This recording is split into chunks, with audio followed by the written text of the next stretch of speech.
तर नमस्कार. आज आहे ना स्वयंपाक करण्यास खूप कंटाळा आला होता. कंटाळा आला की मस्त हाच मेनू असतो माझं तर गॅसवरती ना कुकर ठेवलं, त्यामध्ये 2-3 चमचे तेल घातलं, जिरे मोहरी घातली, मस्त आडवा कापलेला 1 वाटी कांदा घातला, त्यानंतर आलं लसूण पेस्ट घातली आणि छान परतून घेतलं.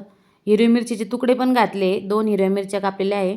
त्यानंतर ते पण परतून घेतलं. त्यानंतर घालायचे मसाल्यामध्ये घातला आहे गरम मसाला 1 चमचा, कोल्हापुरी मसाले 1 चमचा, बिर्याणी मसाले 1 चमचा, अर्धा चमचा हळद घातली आणि मॅगी मसाला पण 1 चमचा घातला बरं का, त्याने चव अप्रतिम लागते.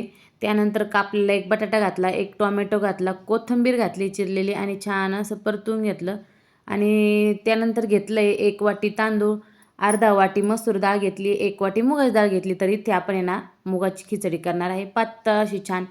त्यानंतर तांदूळ धुतले आणि परतून घेतले मसाल्यामध्ये. पाणी घातलं आहे, 2 तांबे पाणी घातलं. पातळ करायची म्हटल्यानंतर पाणी थोडंसं जास्त घालायला लागतं आणि कुकरच्या छान 3 शिट्ट्या होऊ दिल्या.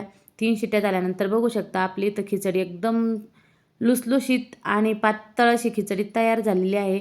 आणि काय मग त्यासोबत खायचे होते पापड तळलेले आणि कुरडई. तर आजचा आपला मेनू तयार आहे. लाईक, शेअर, सबस्क्राईब करा.